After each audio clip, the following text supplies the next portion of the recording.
c'est plus mélangeant avec d'autres choses. Et petites voix, de temps en temps, petite voix pour analyser, mais il faut laisser un petit pourcentage à ta petite voix qui dit vas-y, fonce.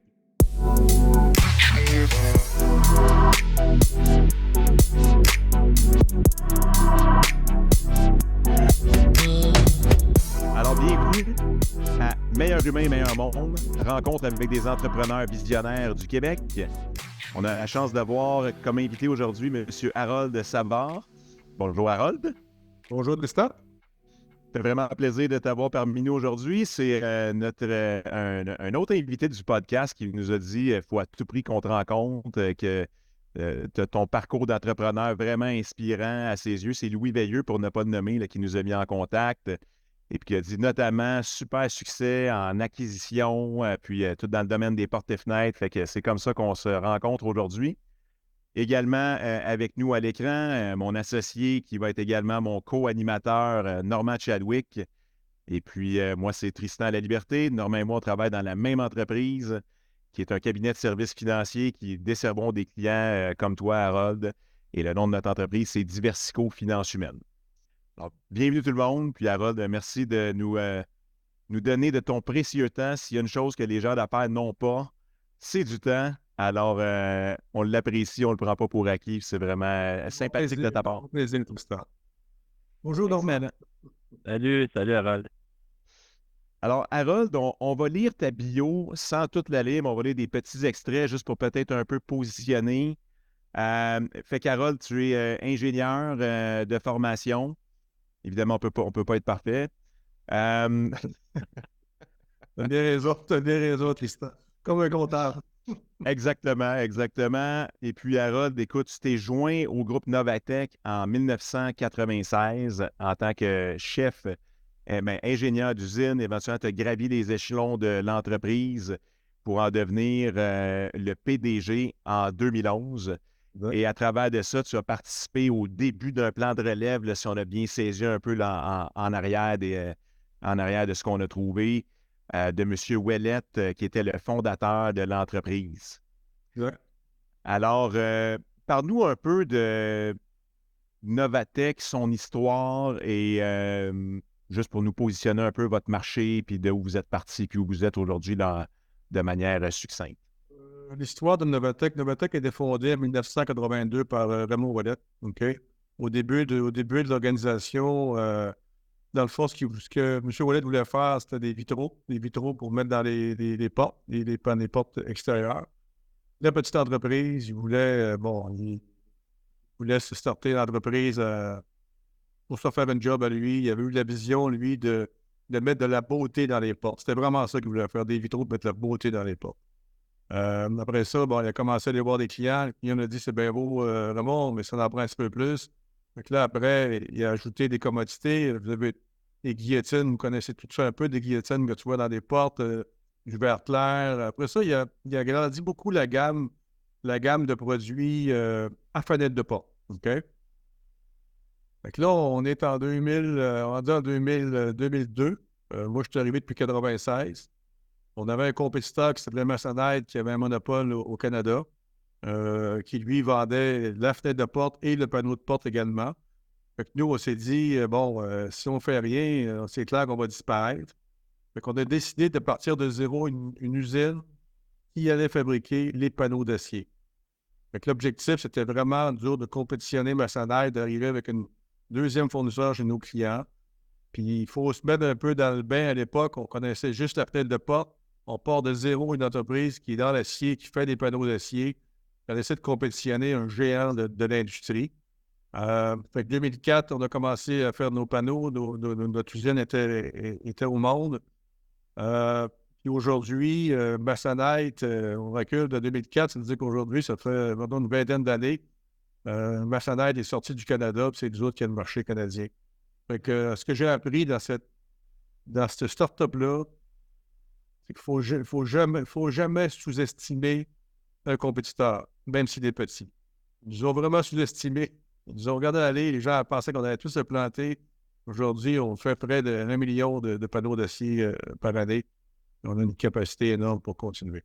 Donc ça a été Ça a été juste en 2000, je parle de 2004. Fait que là, on rajoutait deuxième famille. Pour ça, on a continué la stratégie, nous, de rajouter des familles de produits pour vendre aux mêmes clients. Après ça, on a fait l'acquisition d'entreprises de porte-patio. On a fait plusieurs acquisitions. Aujourd'hui, on est le numéro 1 ici au Canada dans la porte-patio. On a fait l'acquisition d'entreprises qui fait des thermos pour les fabricants de fenêtres. Fait qu'on fabrique pour les fabricants de fenêtres des thermos. On a fait des acquisitions aux États-Unis pour avoir un plus grand, on dirait, footprint américain, pour pouvoir vendre aux États-Unis. On a déménagé une usine aux États-Unis pour faire des porte-patio. Fait qu'aujourd'hui, on a 17 usines en Amérique du Nord, puis on vise vraiment la croissance. C'est un petit peu l'histoire, je dirais, du groupe Novatec. Puis, Harold, quand est-ce que tu as fait ton entrée dans l'actionnariat en tant que tel, toi, dans toute cette histoire-là? Bonne question. J'ai commencé, écoutez, moi, je suis arrivé en 96 comme ingénieur d'usine. Comme tu as dit un peu d'entrée de jeu, j'ai une petite anecdote pareil. Ouais. En finissant l'école, j'ai rentré chez IBM à Bromont, quand même une super belle grosse entreprise. Dans les années fin 80, début 90, il y avait la récession. Très peu de personnes avaient été permanentes. J'avais eu une permanence. J'avais quitté IBM pour venir ici. À l'époque, je le disais un peu à rien. Je le disais avec M. Ouellette aussi. C'était un peu un running gag, mais j'ai été 3 mois avec sa grosse déprime, avoir regretté mon mot. C'est le plus grand regret de ma vie pour aujourd'hui, parce que c'est une, à part mon mariage, je dirais que c'est une des meilleures décisions. Mais ça, c'était pas trop calculé, c'était vraiment à l'instinct. Hein. Il y a des fois, on essaie de tout calculer. Ça, c'était vraiment une décision instinctive. Mais au début, j'ai dit, wow, que j'ai fait une erreur. Petite anecdote. J'ai rentré dans l'actionnariat, je dirais peut-être 2006-2007. En même temps que la caisse de dépôt est entrée actionnaire chez Novatec en 2012, j'ai racheté encore des actions en 2012. Et j'ai eu comme 2 parts d'actionnariat dans le groupe Novatec. Puis si on recule, tu sais, bon, tu as fait ton diplôme d'ingénieur au départ. Est-ce que tu avais déjà une fibre entrepreneuriale? Est-ce que tu savais que tu voulais un jour être un repreneur ou un acquéreur, le cas échéant? Est-ce que c'était dans ton plan de match? Très, très bonne question. Moi, je suis le type de Charlevoix, puis quand j'étais jeune, c'est clair que c'était pas ça pas du tout ça que je pensais. Moi, je viens du monde des portes et papiers. Mon père a passé sa carrière là-dedans. On vient d'une petite ville qui s'appelle Clermont. Je pensais jamais. Si aujourd'hui, des fois, je me couche le soir, je me réveille le matin, puis je me dis comment j'ai fait me rendre où je suis rendu, mais non, c'était pas dans mes plans. Mais j'étais toujours quelqu'un qui était très ambitieux. Toujours été très ambitieux.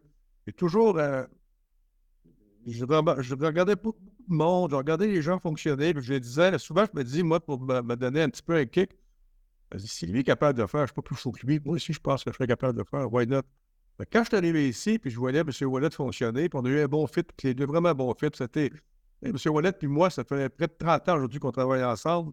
Je ne peux pas dire qu'on est des grands communicateurs tous les deux, mais je pense que on se connaît tellement bien tous les deux, on a tellement un lien de confiance fort que indirectement, il me donne confiance, il me donnait tellement de bons trucs, puis ça fonctionne super bien toutes les deux. Fait que moi, M. Ouellette, c'est clair que quand je suis arrivé ici avec M. Ouellette, qui lui était vraiment un entrepreneur, un vrai entrepreneur, moi, je me considère un peu plus entrepreneur gestionnaire, je dirais pas 100% entrepreneur, mais j'ai appris énormément, puis j'apprends relativement vite, je dirais, puis j'essaie d'apprendre les bonnes choses vite, les mauvaises choses, j'essaie d'être un petit peu plus compliqué. J'essaie de prendre un peu plus de temps pour les apprendre.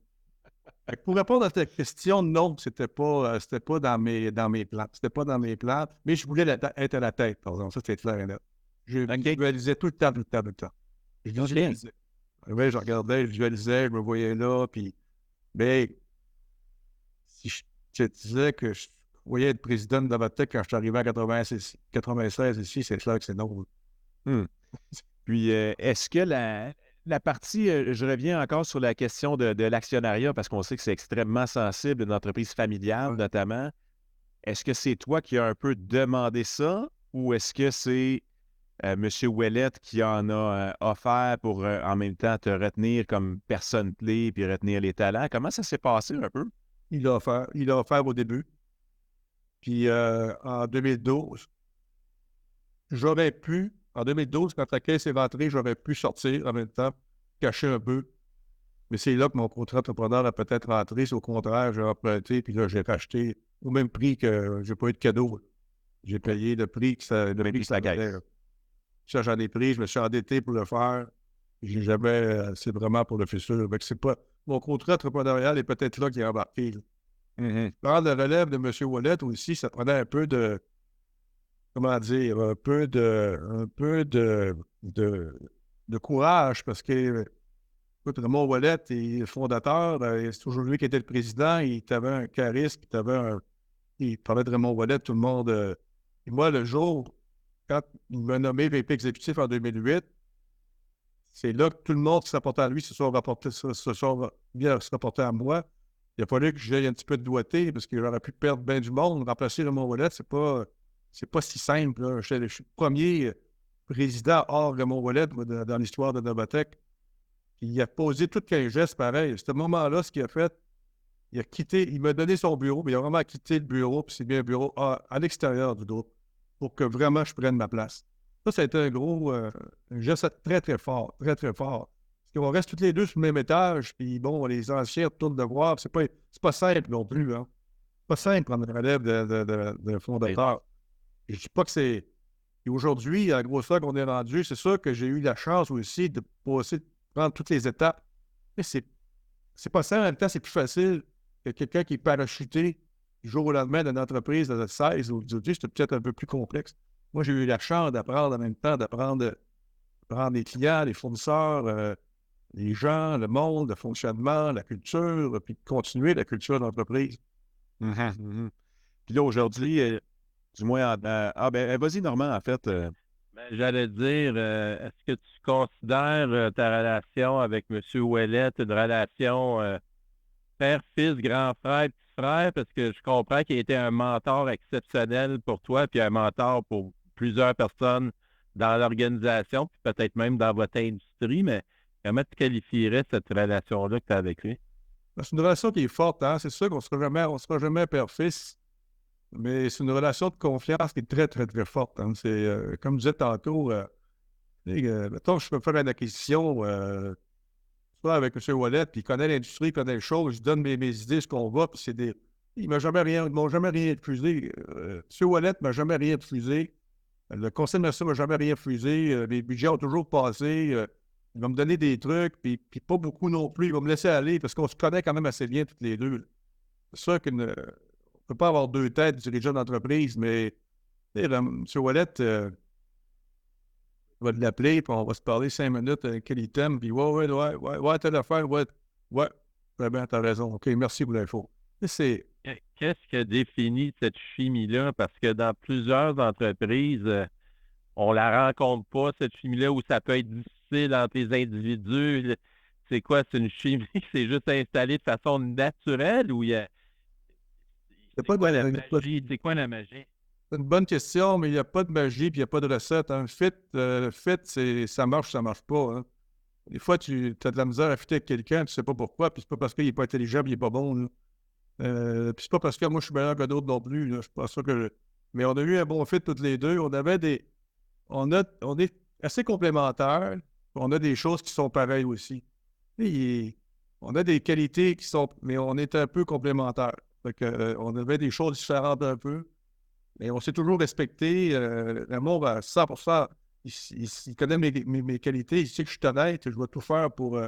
J'ai jamais rien fait pour moi non plus. Moi, à chaque fois, j'ai jamais rien fait pour l'argent. C'est vraiment l'organisation, la pérennité.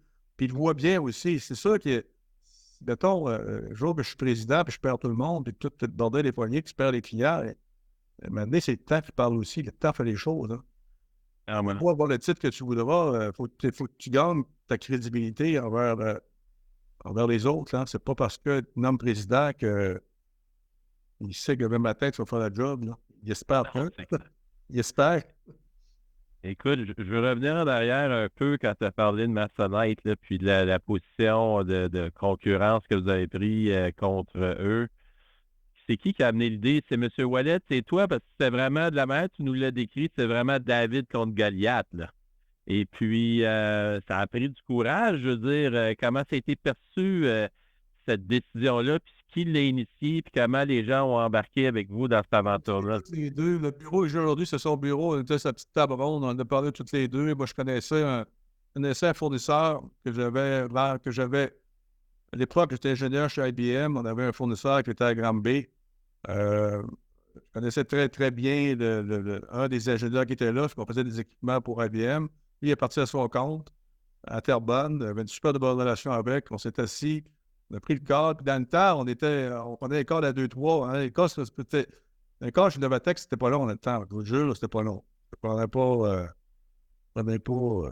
pas 100 ans. Il n'y a pas grand monde à convaincre. On était deux à se convaincre, puis il était convaincu aussi, puis tout le monde était convaincu. C'était allé rapide, c'était très, très rapide. Mais c'était excitant, les gens ils ont eu la frousse. Comme, tu sais, je veux dire, c'est une grande décision, là, quand même. Non, tu sais, non. Non, quand t'as confiance, non. T'as toujours des doutes, t'as des doutes. La frousse, non. La frousse, non. Je dirais, oui, c'est normal d'avoir un peu de doute de temps en temps. À un moment donné, t'es assez convaincu de tes choses, c'était un naturel. Je veux dire, et si on faisait rien, la chance je pense que la frousse, elle était plus grave. Ouais. Mais c'est sûr qu'il y a un peu de doute, là. Des fois, tu te réveilles à 3 heures du matin, je peux pas te dire que. Je peux pas dire que tout est toujours pareil, mais on était assez confiants de ce qu'on faisait. Harold, tu t'es décrit tantôt comme étant plutôt un entrepreneur gestionnaire, alors que Raymond est un peu, tu disais, un vrai entrepreneur, fait que, je sais pas, là, un visionnaire, un créateur, un bâtisseur. Puis en même temps, il y a un moment où tu te dis, ben là, ce jour-là, je suis devenu entrepreneur. Parce que là, je suis allé à la banque, puis je me suis mis à risque, j'ai emprunté, puis j'ai acheté. En quoi cette décision-là, puis ce changement de mindset, si on peut dire, en quoi ceci t'a-t-il transformé? Transformer. C'est une bonne question, c'est Tristan. Non, ça m'a pas, je pense pas que ça m'a transformé, ça m'a juste convaincu que j'étais à la bonne place, je dirais plus. Je pense pas que j'ai été transformé. Moi, je dirais pas, les gens qui me connaissent depuis longtemps, ils voient que j'ai pas changé. Comme individu, j'ai pas changé beaucoup. Hein. C'est ça, je suis moins présent pour toutes sortes de raisons, mais je suis resté le même, puis je peux pas dire que j'ai été transformé. Ça m'a juste dit que j'étais à la bonne place, puis j'étais fier d'avoir fait. J'étais fier, parce que je pensais pas un jour le faire. Honnêtement, je pensais pas. J'étais content, j'étais fier de moi, puis je me suis dit, c'est ça. Ça donnait un bon exemple aussi. Ça donne un bon exemple aux gens, ça donne un bel exemple aux partenaires aussi. Hein. Je pense que quand c'est ça, je suis quelqu'un qui se met un peu, comme on dit, il se met au bat un peu, je pense que c'est toujours été un peu la philosophie de Raymond, chez Ouellet, puis je pense qu'il est d'accord avec lui. Et c'est mané quand c'est toi qui se met au bat un peu, puis tu vas emprunter, puis tu vas t'arranger, puis ça marche. Hein. Même si tu fais pas pour l'argent. C'est sûr que les créanciers tels que la Caisse ont dû apprécier ce move-là, ça les sécurise dans leur décision d'embarquer avec vous autres, il n'y a aucun doute. Moi, c'est un message clair. Ça veut dire, j'y crois. Si mettons qu'il rentre, puis moi, je sors en même temps, ça veut dire quoi? Là? Ouais. C'est comment que c'est d'avoir la Caisse comme partenaire? C'est un très bon partenaire. La Caisse, je dirais que ça nous a renforcé côté gouvernance. C'est sûr que les premières années, c'était de l'apprentissage des deux côtés. Là. Nous autres, on était habitués à faire des budgets plus qu'agressifs. Puis avec des partenaires, il faut que tu essaies de respecter ton budget le plus possible. Donc là, on apprend à faire des budgets ambitieux, mais un petit peu plus réalisables, je dirais. Côté marketing, je dis que c'est avoir la Caisse comme partenaire, c'est très. Ça sécurise aussi les clients, ça sécurise les employés. T'sais, la Caisse, elle garde le management au Québec, elle garde l'entreprise au Québec, puis nous autres, c'était bien important. Fait qu'il y a beaucoup de positifs d'avoir la Caisse pour nous autres, puis ils sont là depuis 2012. C'est quand même bien. C'est un long partenariat quand même. Oui, c'est un beau partenariat. Long et bon partenariat. Long et bon, exact. Oui, intéressant. Puis, écoute, vous êtes déjà quand même dans le QG100, c'est-à-dire les 100 entreprises exportatrices les plus grosses au Québec. Puis, vous avez aujourd'hui 1500 employés à peu près, quelque chose comme ça? 1500 employés, effectivement. 17 usines différentes. Tu as nommé quelques fois à date déjà dans l'entrevue le mot ambition. Oui. Si on se projette dans 5 ans, où est-ce que tu vois l'entreprise pour dire que tu vas être satisfait de ton parcours pour les 5 années les 5 années de cette vision-là? En passant, l'ambition, c'est une valeur de l'entreprise. Il faut que tout le monde soit ambitieux chez nous. Ambitieux d'améliorer tes résultats, ambitieux de développer des clients, ambitieux ambitieux de croissance. Écoute, si tu m'avais posé la question quand j'ai mon nommé président, je serais déjà parti parce que ça fait longtemps que j'ai atteint ce que je voulais avoir. Tu n'avais pas été assez ambitieux d'abord. Comment? À l'époque, les gens trouvaient ça ambitieux parce que les gens ne croyaient pas trop, mais je serais déjà parti parce que déjà atteint, c'était un petit bout. Ouais, puis là, il n'y a jamais de fait à ça. Il n'y a jamais de fait à ça parce qu'une entreprise, très, très content de ce que le groupe a fait depuis des années. Je pense qu'on a, les 4-5 dernières années, on a quadruplé la grosseur de l'organisation. On est tous fiers de ça. On a une belle gang. Des équipes très fortes. On a des dirigeants qui sont ici depuis des années, de mélanger des nouveaux un peu. Mais c'est clair que notre ambition, c'est de continuer à grandir, croissance, faire d'autres acquisitions, toujours en gardant la même culture d'entreprise. Ça aussi, c'est un des challenges en grossissant. Hein. Quand tu es une entreprise, une centaine d'employés, je ne te dis pas que c'est facile, mais mettons que tu peux, en grandissant, tu as là, maintenant, des entreprises en Ontario, aux États-Unis, ça prend les mêmes valeurs. En même temps, il faut respecter les cultures locales de ces entreprises-là. Hein. Fait que mon ambition, c'est de continuer à grandir, puis à croître, puis se rendre le plus loin possible avec l'organisation. Puis après ça, bon, je ne suis pas le premier qui le dit, mais c'est un peu comme une course à relais. Hein. C'est de donner le témoin à quelqu'un à un moment donné, dans quelques années, pour s'assurer d'avoir une continuité encore. Chaque dirigeant qui va rentrer va l'amener encore plus loin, plus loin. Mais n'a pas encore atteint son plein potentiel, si je peux répondre à ta question. Puis tu parles de culture d'entreprise, je trouve ça m'interpelle aussi. Tu dis en plus, il y a comme l'espèce de grande culture, mais après ça, il y a aussi des cultures locales ou quasiment des cultures par usine ou du moins par province peut-être. Comment tu la décrirais, ta culture d'entreprise? Ben, votre culture d'entreprise, évidemment, ça appartient à tout le groupe, hein? C'est une culture forte, très forte chez nous de résultats, d'innovation, très, très innovateur. On est reconnu dans notre industrie comme les numéros 1 dans l'innovation. Une culture d'amélioration continue. On est proche de nos employés. Très proche de nos employés. Les ressources humaines, pour nous autres, c'est une priorité. Mais c'est une culture d'amélioration. Tout le temps d'amélioration, innovation. C'est une culture qui est forte, forte, forte. Et si tu arrives avec un changement, il n'y a pas personne qui va chigner, ça va trouver des solutions. On a un programme d'amélioration continue qui existe depuis 2004 chez nous. On fait une centaine de Kaizen par année. C'est un véhicule qu'on sert à peu près. On en fait 30-35%, c'est le même bureau. On en fait des bureaux, on fait des usines. Il y a près de 1000 personnes qui ont participé dans le groupe au moins d'activités. C'est de la culture toujours de trouver des solutions. Améliorer. Comment vous faites pour garder tout le monde on board là-dessus? Tu le mentionnais, contagionner 100 personnes, c'est un défi, mais n'en contagionner 1500, c'est 15 fois plus grand comme défi avec une langue différente des provinces. Tout ça, c'est quoi c'est quoi la recette pour réussir ça, rendu à la taille que vous avez? Ben, moi, je participe une fois par mois. Une fois par mois, je suis sur le maintain de l'amélioration continue et des équipes qui viennent nous présenter. Fait que moi, je suis là une fois par mois. Et au début, j'étais là tout le temps, mais là, c'est enrichissant une fois par mois. Fait que 5, 6, 7 équipes qui viennent présenter leur projet devant moi, puis on les encourage, puis on le communique. Après ça, c'est de bouche à oreille. Les anciens sont là, dans le fond, depuis le début, eux autres aussi. C'est vraiment. Puis on a des personnes qui travaillent à plein temps là-dedans ici. C'est pareil comme l'innovation, même chose. L'innovation, fois par mois, je suis le comité d'orientation de produits. Il faut que le management montre l'exemple. Hein. C'est toujours ça. Hein. Si on part des choses, on n'est pas là, on n'en parle pas, puis ils ne nous voient jamais, puis c'est comme la santé et la sécurité, c'est la même affaire. Hein.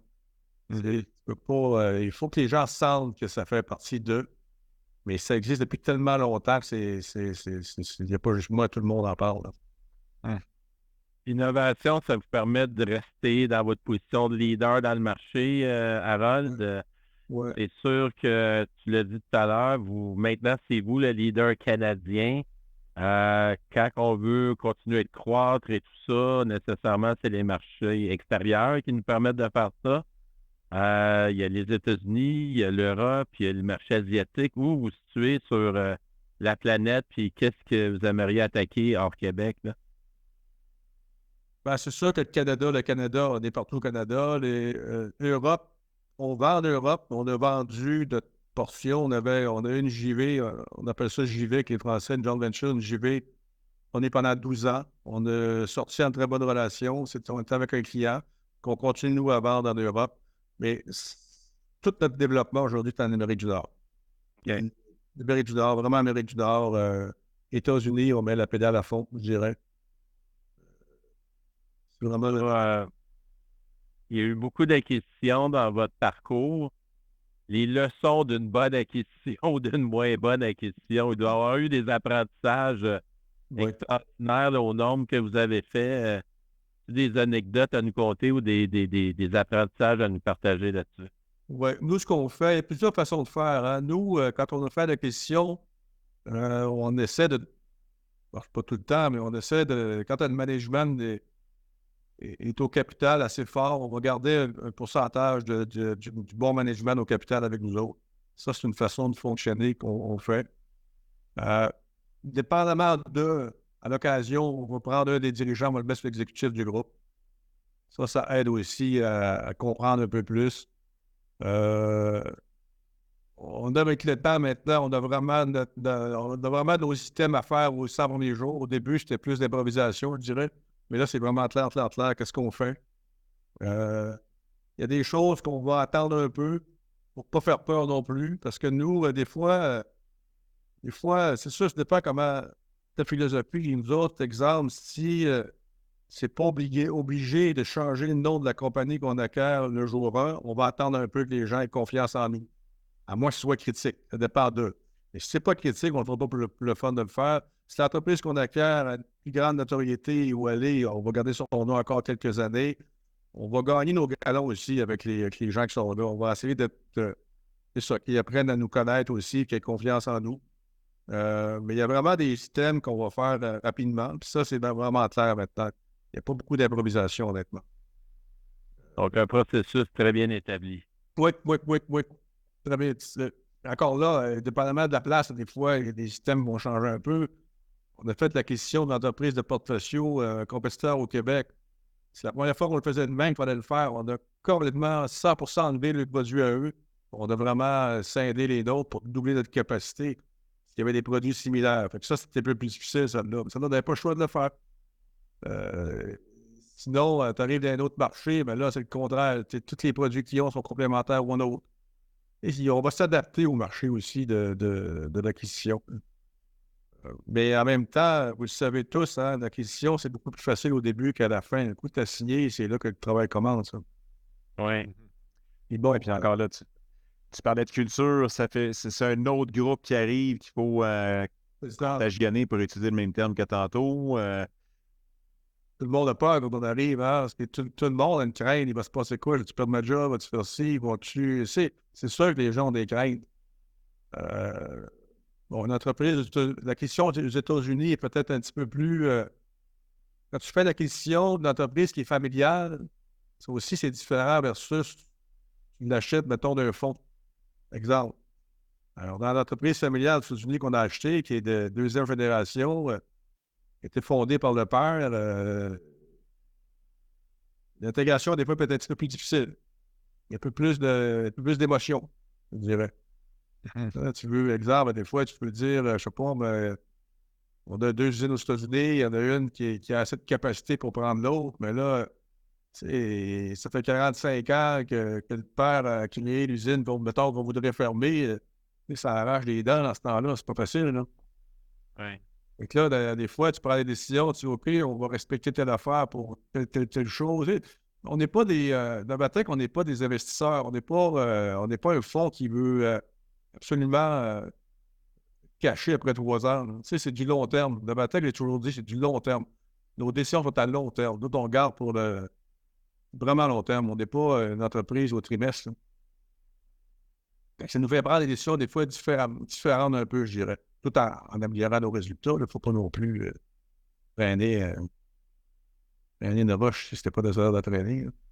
Non, c'est clair, c'est clair. Tu parlais tantôt, Harold, tu as nommé, tu sais, quand on a parlé, Normand a demandé à la caisse, est-ce que c'était un bon partenaire, tu en as fait les éloges, puis tu as dit notamment que ça avait beaucoup amélioré votre système de gouvernance. Ouais.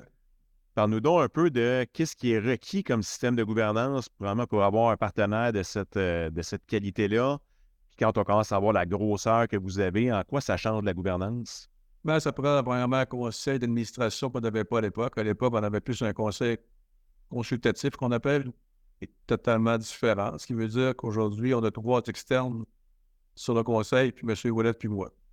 Et on a la caisse vient avec un observateur, puis l'observateur vient avec 1 ou 2 analystes. Fait qu'on est scruté. On est scruté. Ouais. Nos chiffres sont vraiment scrutés par des analystes. Fait que c'est un peu ça, je dirais. C'est une gouvernance. C'est-à-dire que là, la décision qu'on a prise étant pour une usine de porte d'acier, partir d'une usine de porte d'acier, ben, ça prend un processus, ça prend un processus un peu plus élaboré. Je ne peux pas arriver à dire au conseil, by the way, j'ai une super idée, on va se construire une usine, on va fabriquer ça. C'est beau, vas-y. Faut que tu sois mieux organisé un peu. Tes outils soient un petit peu mieux ficelés, je dirais, mieux analysés. Tu arrives avec des chiffres, tu peux challenger un petit peu, ils vont poser des bonnes questions, des fois tu n'y as pas pensé.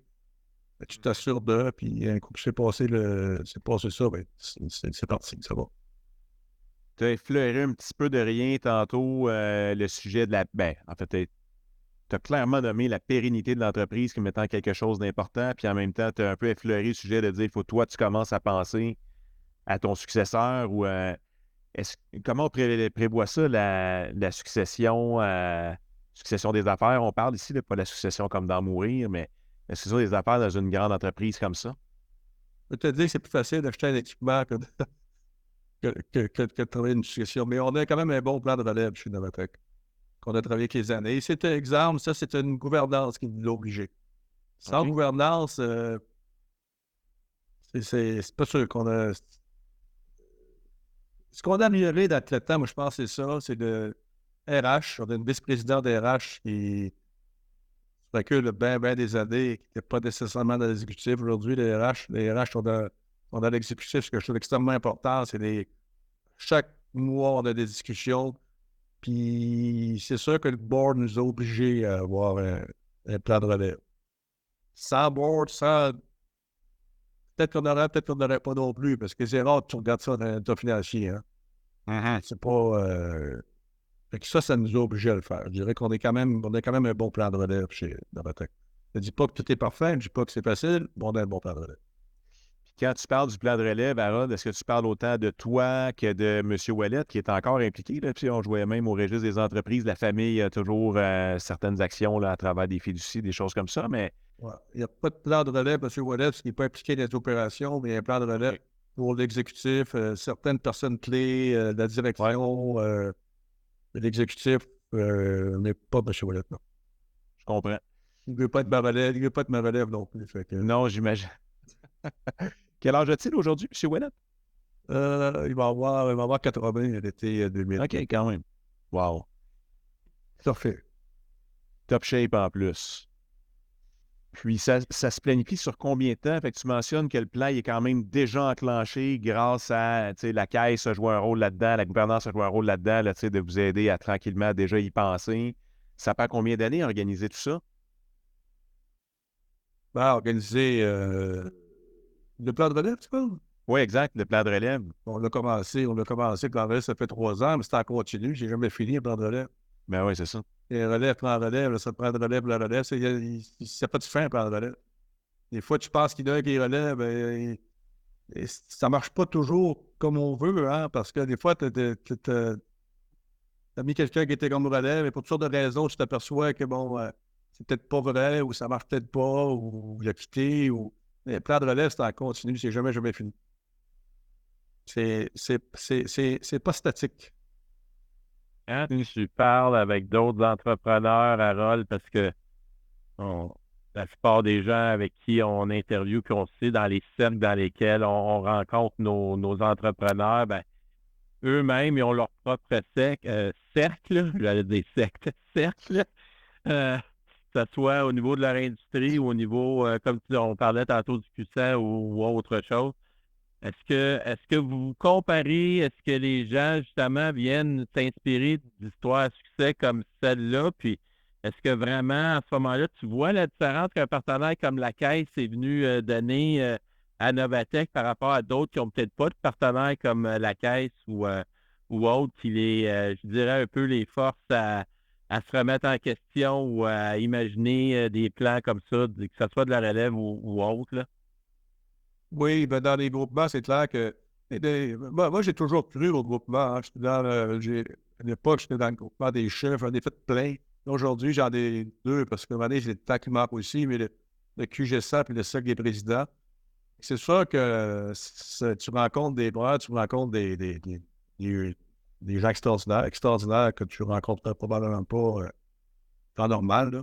Puis oui, encore là, c'est la même affaire. Des fois, tu as des fits un peu mieux avec d'autres, tu fits bien, puis il y a tellement de beaux partages. Puis une entreprise, on a tous un peu les mêmes produits différents, mais à la fin, il faut vendre, on a des ressources humaines, on a des actionnaires, il y a certaines similitudes. Hein?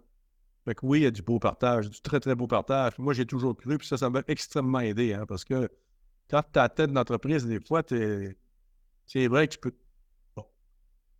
penser un peu toute seule. Tu ne peux pas dire n'importe quoi à n'importe qui non plus.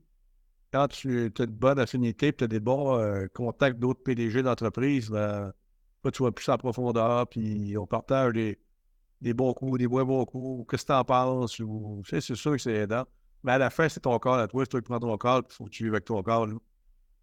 Et en même temps, il ne faut pas t'aider non plus 1 million de conseils. Parce qu'un million de conseils, c'est plus mélangeant que d'autres choses. Et une petite voix, de temps en temps, une petite voix, faut analyser, mais il faut laisser un petit pourcentage à ta petite voix qui dit vas-y, fonce. Puis, C'est l'intuition, ça. La petite voix, c'est l'intuition. ouais. Puis j'y crois quand même beaucoup à l'intuition. Hein. Ben, je ne sais pas pourquoi, mais on dirait que ben, quand c'est pas clair, c'est pas clair. Quand c'est pas clair, ben, t'as un doute. Mais quand c'est clair pour toutes sortes de raisons, là, souvent, c'est mieux ça a toujours mieux été que le contraire. Tu as dit que toi et M. Wallet partagiez beaucoup de choses ensemble. Est-ce que l'intuition, c'en est une, ça? Est-ce que c'est un homme qui a encore beaucoup d'intuition? Oh, oui. Mais encore là, d'intuition, c'est. Je vais dire, on se parle de ça chaque jour. Parce que c'est pas. C'est dur à expliquer, hein. Oui. On dit à petite voix, ben, des fois, on n'entend pas à petite voix. Hein. C'est vraiment quelque chose qui s'éclaircit dans ta tête. Qui est, Excuse-moi, je t'ai coupé. non, c'est ça. Ben, non, on s'en parle pas tant de ça. OK. Les gens, des fois, on dirait qu'ils ne font pas tellement. Ben, je dire, ils ne font pas tellement confiance. On dirait que les gens ne se font pas assez confiance par rapport à leur intuition. Ouais. Moi, je fais confiance beaucoup à ça, mais est-ce que c'est populaire de dire ça? Je ne sais pas. Aujourd'hui, il y a tellement d'analystes, tellement de comptables, normal, puis il n'y a pas assez d'ingénieurs. C'est pour ça que tu n'as pas moins d'intuition. C'est une blague. Mais ça prend tellement, c'est ça, que tu peux pas arriver dans un conseil d'administration pour dire j'ai une intuition de génie. Ça ne passera pas, là. Ah. Tu l'analyses, tu mets des chiffres ou tu l'analyses. Puis des fois, tu analyses tellement longtemps que tu finis par la perdre, tu finis par t'embourber. Mais c'est correct, je pense que ça prend les deux. Ça prend un bon pourcentage d'analyse par des bons chiffres, mais il faut que ça soit clair dans ta tête aussi. Oui. Bon, reculons où tu n'es pas sûr, même si les chiffres, des fois, tu peux. Fait que. Donc, dans le plan de relève, est-ce que c'est un facteur, ça, qu'on peut évaluer ou c'est ton intuition qui te donne une intuition par rapport à l'autre personne? L'intuition avec les RH, c'est un peu plus différent des fois. Des fois, tu penses que tu as le bon candidat ou l'autre candidat, puis ça ne marche pas pour toutes sortes de raisons ou le contraire. Tu sais, c'est pas facile, hein, Oui. mais bon. Mais oui, tu essaies de l'avoir aussi, puis des fois, ça marche pas. Là. Ça, c'est. rendu à 1500 employés, il y a des défis en termes de main-d'œuvre, c'est certain. Faites-vous beaucoup de recrutement à l'extérieur, de recrutement international? Comment ça marche chez vous? C'est quoi vos succès par rapport à ça, puis les défis que vous avez eus? Oh, ouais, on le fait beaucoup. On le fait beaucoup. Aujourd'hui, dans le groupe, au Québec, on a à peu près une centaine d'employés étrangers. Si on n'avait pas ça dans les usines, ça serait pas facile. Pas facile. Ça serait pas facile. Tu sais bon, les gouvernements en parlent beaucoup, là, des migrations, là, mais dans le manufacturier comme nous autres, là, pas des migrations, là, avec la croissance qu'on a, ça passe pas. On peut pas, là, ça prend. Les taux de rétention, quand tu embauches au Québec, les taux de rétention sont très, très, très faibles, très, très bas. Euh, Puis nos salaires sont très compétitifs, très, très compétitifs, mais dans le manufacturier, si tu n'as pas de travail à l'étranger, ça va être très difficile. Très, très difficile. Même si on automatise beaucoup. Ben, ça, c'était ma prochaine question par rapport à l'automatisation. Tu vois ça comment dans ton secteur? Ça vient vous aider? Ça demande énormément d'investissement aussi, j'imagine. C'est quoi la place que ça a par rapport à ta main-d'œuvre? Dépendamment des divisions, mais d'autres, on investit quand même beaucoup en CAPEX par année, là, des millions par année. Mais en même temps, ben, ça te prend des gens, ça te prend des techniciens très, très forts qui ne faut pas passer à trouver non plus. Il faut automatiser, c'est sûr. Mais tu automatises, tu as de la croissance, ça prend du monde pareil. Hein, tu sais, l'automatisation, elle est là, mais je pense que ça prend les deux. On ne pourra pas. Dépendamment, ça dépend du produit que tu as aussi. Un panneau d'acier, le taux de main-d'œuvre est très, très bas. Mais si on va prendre, fabriquer une porte patio, ne peut pas tout automatiser non plus. Fait que la main-d'œuvre, ça en prend. Ça en prend. On vient de signer un gros gaffe de porte, là. Juste avant qu'on se parle tantôt, là. Un directeur d'usine, il dit, j'ai besoin de monde. C'est sûr qu'il a besoin de monde. Et là, trouver du monde dans les usines, la pénurie et tout, c'est pas facile. Mis à part, Oui. moi, j'allais dire, mis à part l'embauche internationale, là, tu parlais d'une centaine de personnes qui étaient dans cette situation-là. Mis à part ça, c'est quoi les stratégies que vous avez été en mesure de mettre en place pour attirer les talents, les retenir, les rendre heureux? En fait, on a plein de choses qu'on fait. On fait des activités, on fait du marketing pour attirer du monde. Dans les usines, on a ouvert la convention collective, on a augmenté les salaires, on fait des barbecues, on a instauré un tournoi de balle-molle de toutes les usines au complet l'été. On fait tout ce qui est possible de faire. En même temps, dans une usine, c'est sûr qu'on n'est pas encore rendu à travailler 3 jours semaine. On n'est pas encore là. On fait du télétravail bureau, beaucoup de télétravail, beaucoup. On fait le plus qu'on peut faire, je pense, pour attirer notre monde, les retenir. Notre turn bureau est très, très bas. Très, très bas. Fait que j'imagine que c'est un bon signe. Un bon baromètre? Usine, là, c'est les garder, les a gardés, puis ils ont passé quelques mois, un an, ils restent. Mais c'est ça, c'est le début. Là. C'est pas. Entrer dans une usine, c'est pas facile. Les gens n'aiment pas ça. Les gens. C'est bon.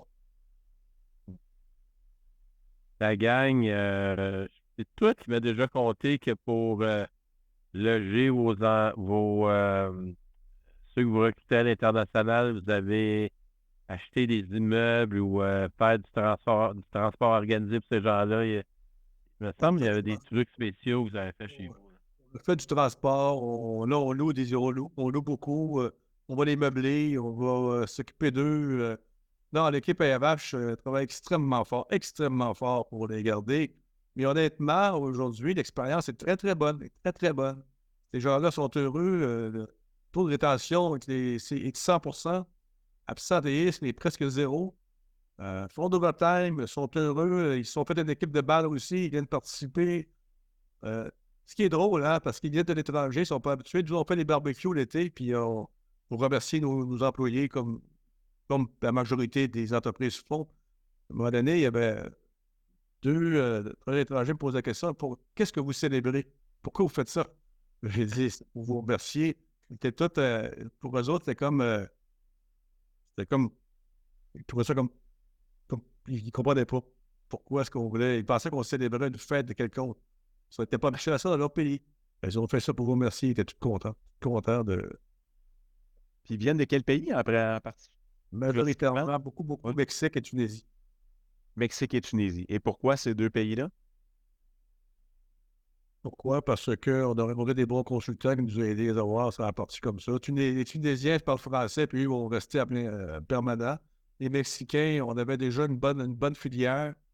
C'est des bons employés, très bons employés, puis c'est comme ça. Après ça, à un moment donné, ça grandit. Ben, écoute, un bon filon, ben, on a déjà fait, ça fait bien des années, on avait été des premiers, on recule de peut-être une dizaine d'années, on avait fait venir des Roumains. Parce que je connaissais très bien l'ingénieur roumain. Puis son cousin était là-bas, puis ils avaient amené des très bons travailleurs roumains. Très, très bons. Ils voulaient rester ici, puis ils n'ont pas réussi. On n'a pas réussi avec le gouvernement à garder. C'est tous nous autres qui payaient, hein, tout au complet. Mais Aux États-Unis, Harold, puis on arrive vers la fin de l'entrevue, mais vu que tu nous parles un peu du marché, beaucoup de protectionnisme, hein, donc qu'on soit capable, des entreprises québécoises, canadiennes, à signer des bons contrats, à développer des usines là-bas, en fait, développer des usines, probablement parce que justement, il y a du protectionnisme, mais c'est quoi votre position par rapport à tout ça? Puis, on ne parlera pas de politique, mais bon, il y a une élection qui s'en vient au mois de novembre. Euh, Comment l'échiquier géopolitique vient jouer en votre faveur ou en votre défaveur dans l'industrie dans laquelle vous êtes? Là? bonne question, hein, parce qu'on ne parlera pas de politique, non, parce qu'on n'a pas. Ça, non.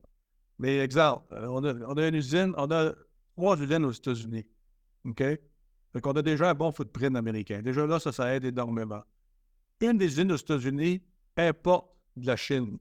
Fait que vous savez, depuis que Trump a été président, on paye 25 de tarifs. Fait que là, on essaye de sortir de la Chine. Parce que 25 là, c'est beaucoup, c'est énorme, là. C'est énorme, là. Fait que ça, c'est un bel exemple. Un très, très bel exemple. Là, on entend que, bon, il va peut-être avoir d'autres choses. Fait que c'est clair que nous autres, on essaie de jouer là-dedans le mieux qu'on peut. Mais on se dit, quand on fabrique aux États-Unis, on se dit fabricant américain, au moins on est là. Ça aide énormément. Ça aide. Mais le plus gros enjeu qu'on a en ce moment, c'est l'importation de Chine vers les États-Unis. C'est un côté financier qui est un gros enjeu. Je comprends. C'est le temps. Oui, j'ai une autre question, moi, Harold. Évidemment, je présume que M. Ouellet a été en partie un mentor pour toi dans toute ta progression dans ce monde-là. Est-ce que tu as eu d'autres personnes qui ont été des gens influents dans ta carrière en cours de route, des gens qui t'ont aidé à apprendre ce que tu n'as pas appris comme ingénieur, mais que tu as appris sur le terrain? Bon. Beaucoup de monde, hein. Ça en amène beaucoup de monde. Comme j'ai dit d'entrée de jeu, hein, moi, j'observe beaucoup, hein. J'observe beaucoup des gens des gens de proches, des gens un petit peu de loin, j'observe. Puis, oui, j'ai beaucoup de bons exemples de plusieurs personnes dans le monde des affaires ou à mes débuts aussi, mes débuts chez IBM, à Bromont à l'époque, mon patron avec qui encore là, j'avais une super de belle relation, puis lui croyait beaucoup en moi, puis lui aussi m'a aidé beaucoup. Puis à la fin, quand j'ai quitté IBM, j'étais rendu permanent. Il m'avait mis sur un programme de gestionnaire avec, de gestionnaire avec potentiel. Harold, dernière question de l'entrevue. En tout cas, pour ma part, je te laisserai une opportunité, Normand, de conclure aussi. Mais comme tu sais, on rencontre des entrepreneurs comme toi à toutes les semaines. Si on te donnait l'opportunité de composer une question pour les entrepreneurs qu'on reçoit sur notre plateau, une question que tu aimerais que l'on pose aux prochains invités, quelle serait-elle? Est-ce que les jeunes du Québec prennent des retraites trop jeunes? Harold, Normand? la pression dans le domaine du monde des affaires, de gérer une entreprise de la taille que vous êtes rendu, l'ambition que vous avez de continuer, puis de développer, puis d'innover. Est-ce que tu sens une pression? Comment tu la gères? Qu'est-ce que tu fais avec ça? Oui, c'est ça qu'il y a une pression, mais je vis relativement bien avec. Moi, je dis souvent que je gère mon déséquilibre. Mais bon, gérer l'entreprise, c'est vrai dans tous nos métiers, mais il faut que ta vie personnelle soit bien aussi, hein. Puis moi, je dirais que je suis bien marié, puis mon épouse me supporte énormément. Puis quand j'arrive à la maison, je n'ai pas la pression de... Il faut être capable de... Parce que moi, je ne suis pas quelqu'un qui... Mon iPhone, je le laisse 7 jours par semaine. Là. Je ne suis pas capable de... Et si je n'étais pas capable de faire ça, je ne serais pas capable de faire ma job. Une job comme la nôtre, tu fait à plein temps ou tu ne fais pas. Hein. Je pense pas qu'il y a... En tout cas, moi, c'est ma perception. Hein. C'est go, no go. Là. Tu ne peux pas la faire à moitié. Tu as fait à plein temps. Quand tu es chez vous, de temps en temps, tu travailles, tu prends tes mails. Puis quand tu ne les prends pas, tu vis bien. Mais moi, oui, de la pression, mais je fais du sport le plus que je peux. Même à des fois, prendre mes mails m'enlève la pression. Pour moi, c'est le contraire. Moi, en vacances, je vais prendre mes mails le matin. On dirait que ça... OK, je sais ce qui se passe, je fais mes affaires, blablabla, j'ai répondu à mes choses. On dirait que là, je serais incapable de partir 7 jours. Je dis pas que c'est bon, là. Je suis pas un conseil que je donne aux gens. Mais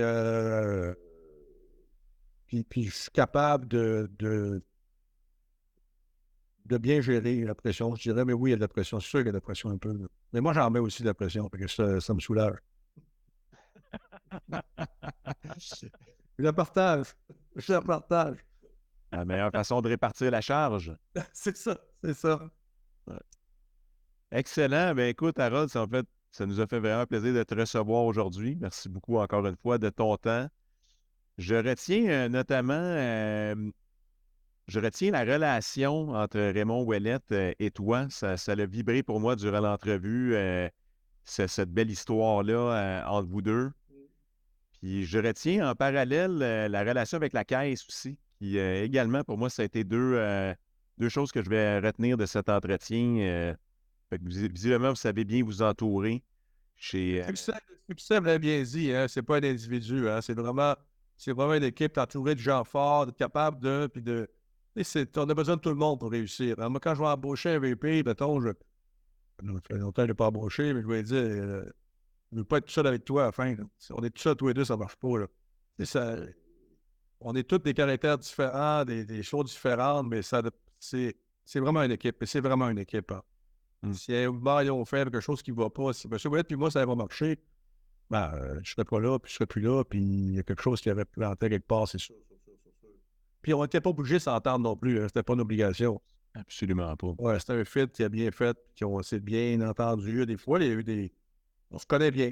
On se connaît, on sait ce qu'on peut puis ce qu'on peut moins faire. On le sait. C'est pas besoin de... C'est très, très, très, très, très clair. Mais en tout cas, félicitations pour l'ensemble de l'œuvre, la progression, la croissance par acquisition, par organique, les innovations, la culture d'entreprise performante, ambitieuse et en même temps l'équilibre que j'espère que tout le monde chez vous a réussi à garder là-dedans. Normand, est-ce que tu aimerais ajouter quelque chose comme mot de la fin? Écoute, la seule chose que tu n'as pas nommée pour moi qui sort du lot, c'est vraiment l'intuition. On en parle peu, on n'en parle pas, comme tu dis tout à l'heure, Harold, tu n'es pas dans un conseil d'administration, puis hey, j'ai eu l'intuition mais d'écouter cette petite voix-là intérieure, puis de se faire confiance. Puis ça n'empêche pas, comme tu as dit tantôt, qu'on est très bien entouré, qu'on peut tester nos idées. Mais à un moment donné, on a ce réflexe-là que plusieurs n'ont pas, puis de l'écouter, puis d'oser. Merci de nous avoir partagé ça. Merci, Harold. Très, très bonne entrevue. Très content de t'avoir reçu avec Tristan. Et puis, j'espère que de ton côté aussi, tu as bien apprécié. Écoutez, merci beaucoup pour l'invitation. C'est vraiment très apprécié. Je ne vous avais pas appelé pour dire que je veux faire un podcast, mais le fait que je m'avais appelé, c'est un honneur pour moi d'être là. Ce n'était pas une obligation. Puis je suis content d'avoir fait. Les questions étaient très, très bonnes. Et de répondre aux questions aussi, c'est un peu comme faire le bilan d'une année. Quand on fait notre bilan d'année, organisation, des fois, on dit ah oui, c'est vrai. Ah ouais, on a fait ça, on a fait ça. On oublie vite, hein? On part tout de suite aux autres choses. Ça nous permet de faire une petite rétrospective. Puis de vous dire que oui, on a une très belle organisation, on a une très belle équipe, on a du monde, honnêtement, qui sont agréables de travailler. Puis ça prend des fits. Pas du fit de M. Ouellette puis moi, mais ça prend du fit entre moi aussi. Puis, exemple, le CFO, si on ne se parle pas 10 fois par jour, on ne se parle pas. Si on n'a pas de fit toutes les deux, ça ne peut pas marcher. C'est impossible. Pas de fit, ça ne marche pas. Impossible. Fait que merci beaucoup à vous deux. C'est très, très apprécié. Et bonnes questions. Puis j'espère que c'est chaud. J'allais avec mon cœur. Ben, bonne continuation dans tous vos projets les plus ambitieux. Merci beaucoup à vous deux. Normal, Tristan. Bye. Merci. Merci. Merci. Bye. Bye.